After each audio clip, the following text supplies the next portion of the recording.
the month of May. Longer days, flowers in bloom, allergists book solid. Now, January has New Year's resolutions, October has Halloween, December has, well, everything. But May? I'm the middle child of the calendar.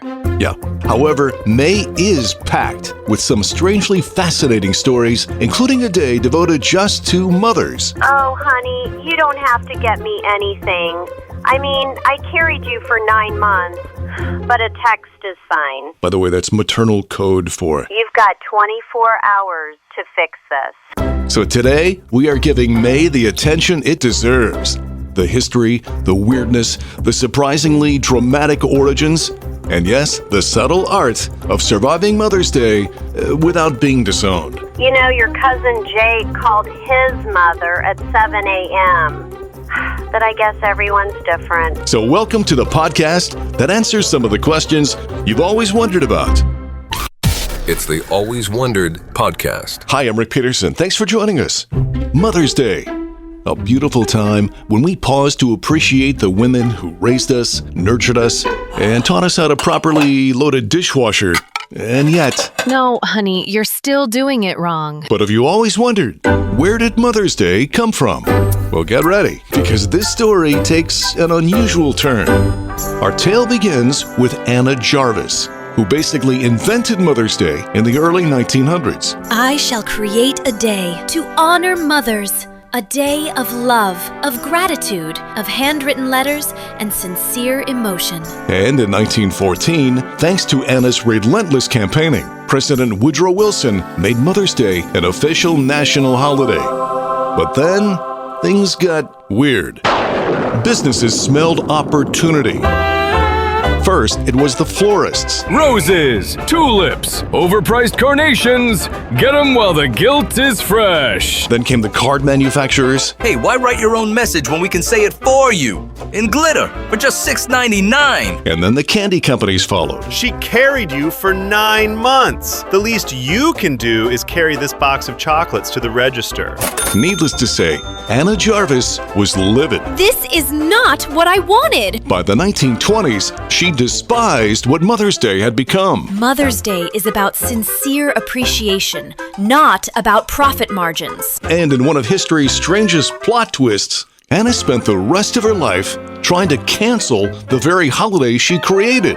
She protested, she boycotted, she even got arrested for disrupting events. I will personally take down Big Carnation if it's the last thing I do. But it was too late.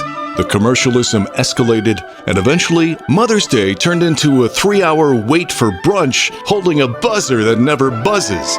So this Mother's Day, maybe skip the panic buy gas station teddy bear and do what Anna actually wanted. Write something real, say something meaningful, or at the very least, make a call. You know, sweetie, being your mother has been the greatest joy of my life. I guess I didn't realize it would become a once-a-year event. It's the Always Wondered podcast. Every May, Americans say something like, "Remember how much fun St. Patrick's Day was?" And then they add, Yeah! How about we do that again? Only with a lime wedge. So have you always wondered how Cinco de Mayo became an American holiday? Well, let's rewind to May 5th, 1862, the Battle of Puebla. Mexico is facing off against the mighty invading French army. Soldiers from France are well-trained, well-equipped, and probably wearing very intimidating mustaches. We look impeccable, no? The Mexicans, meanwhile, are outnumbered and undersupplied.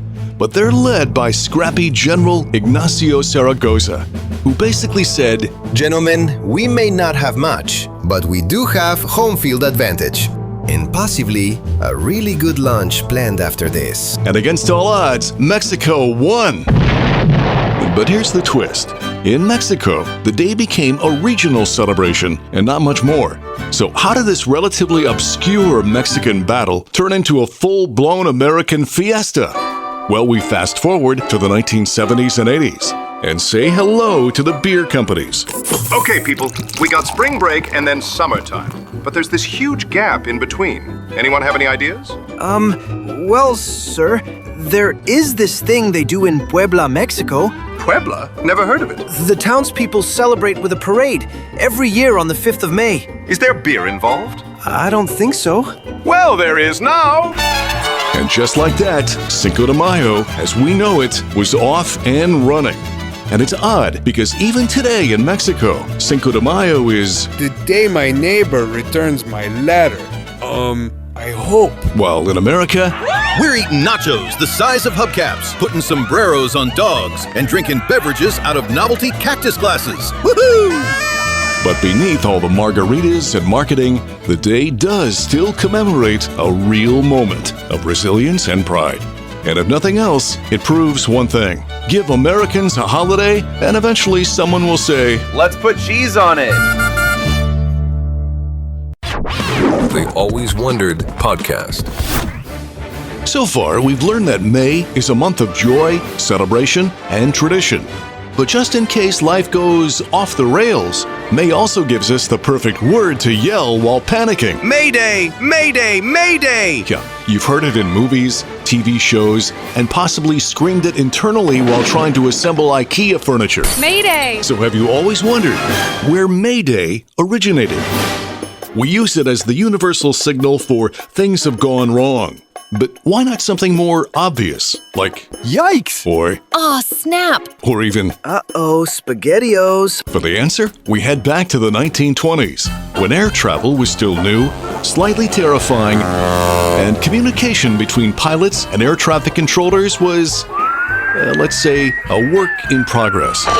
Say what? At the time, there was an increasing number of flights between England and France, so there was a definite need for a distress signal that both English and French air traffic controllers could understand. So they took the French phrase for "help me" Mayday and turned it into Mayday. And Mayday eventually became the international emergency signal in aviation, maritime situations, or any time that things go catastrophically sideways. Oh no, I just hit reply all. This wasn't meant for everyone. Mayday! Oh, and when you hear someone say, Mayday! Mayday! Mayday! they're not being overly dramatic. It's protocol to say the word 3 times to confirm it's legit. And it's interesting to note that somewhere in between "We're fine" and Mayday lies the term Pan. Wait, what? That's right. Pan is the official version of Not sure yet, Control, but we might have a problem. Yeah, either that or You want deep dish or thin crust? So the next time you hear Mayday! Mayday! Mayday! that's not just Hollywood flair. That's the sound of a nearly century-old system designed to cut through the chaos loud and clear. The Always Wondered Podcast. Well, that wraps up our look at May, the month that gives us one day to panic, one day to party, and one day to apologize. Oh, so now you call. Yeah, good luck with that. Remember, new episodes arrive every Friday, and in between times, you can check out some of our fun little videos of our topics on TikTok, Instagram, YouTube, and Facebook. All right, as always, we leave you with one to ponder, and it too is May-related. Have you always wondered how Pomp and Circumstance became the official soundtrack to graduation? I mean, it's fine, but why that song? Yeah, we'll have to look into that one. So until next time, stay curious and keep wondering. I'm Rick Peterson. Thanks for listening. The Always Wondered Podcast. If you like what you hear, please subscribe, leave a 5-star rating, and a review. Listen on Apple Podcasts, Spotify, or wherever you get your podcasts. Feel free to offer suggestions for future topics or simply reach out to alwayswonderedpodcast@gmail.com.